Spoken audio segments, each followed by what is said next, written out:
भाई चंद्रशेखर आजाद जी जिंदाबाद के माननीय चंद्रशेखर आजाद जी का स्वागत करें।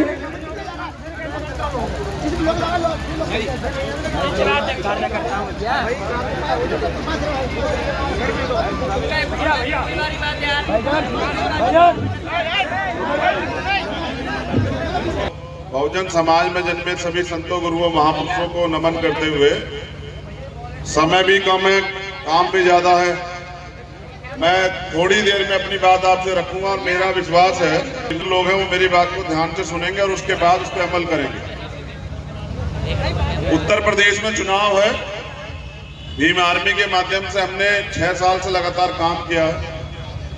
नौजवानों ने अपनी क्षमता से ज्यादा बढ़ के, संसाधन ना होने के बावजूद भी गांव-गांव में जाके अन्याय, अत्याचार, जुल्म जाति के खिलाफ लड़ाई लड़ी, अंधविश्वास, पाखंडवाद के खिलाफ जो है समाज को तैयार किया। जो नौजवान इस सरकार में, सरकार की नौजवान विरोधी नीतियों के कारण बेरोजगार घूम रहा था, वो नौजवान अपने महापुरुषों के मिशन के लिए तैयार हो गया और उसने गांव-गांव जाके लोगों को तैयार करने का काम किया। मुझसे पहले भी, क्योंकि मैं तो और गरीब परिवार से हैं लेकिन काम करना चाहते हैं, गोवर्धन विधानसभा से प्रेम सिंह विमल जी और छाता विधानसभा से सुबोधती खान जी, ये दोनों ही नए लोग हैं और काम करने वाले लोग हैं, आपसे मदद चाहते हैं।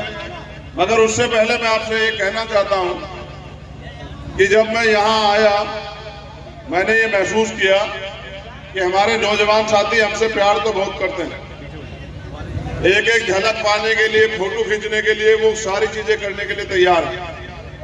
लेकिन मुझे चिंता इस बात की है, क्या फोटो खिंचवाने से या जय भीम के नारे मात्र लगाने से क्या हम लोग राजनीतिक शक्ति प्राप्त कर लेंगे?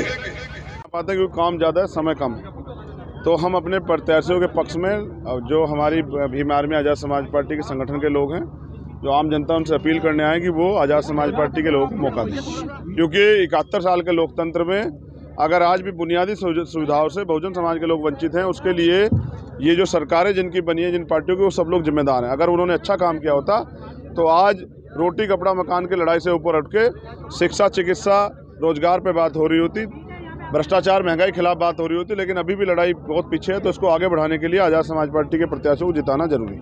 यूपी में कितने प्रत्याशी मानते हैं हम आपकी पार्टी के जीत जाएंगे? ये तो जनता का जो मत है ना वो बताएगा। मेरे पास तो भविष्यवाणी करने की कोई शक्ति नहीं है।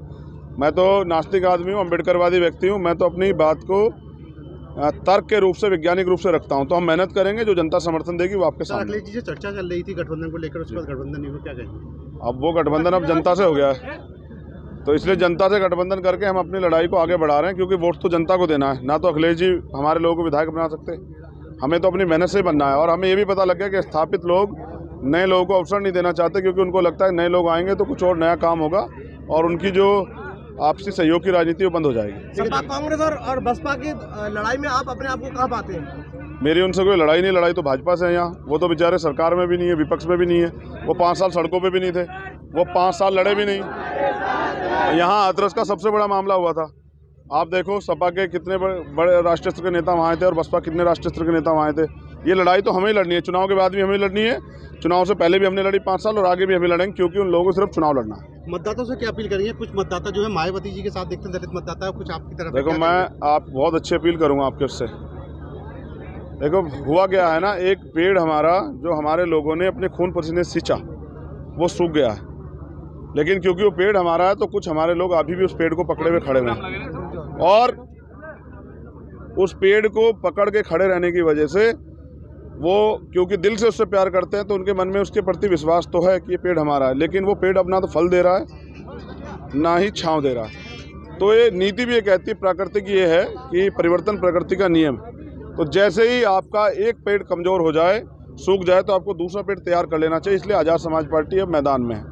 बड़ी बात यह है क्योंकि जिस दिन हमारे लोगों को एहसास होगा वो पेड़ सूख गया है, तो वो पेड़ उनके ऊपर जा पड़ेगा और वो फिर बहुत अपने आप को कमज़ोर महसूस करेंगे। अभी सूखे पेड़ को छोड़ के जो नया पेड़ लग गया उसको मदद करा के उसको इतना ताकतवर बना लें कि वो छाँव भी दे और फल भी दे। जैसे ये हो जाएगा तभी बहुजन समाज के लोगों के सत्ता के रास्ते और उनकी तरक्की के रास्ते खुलेंगे। धन्यवाद।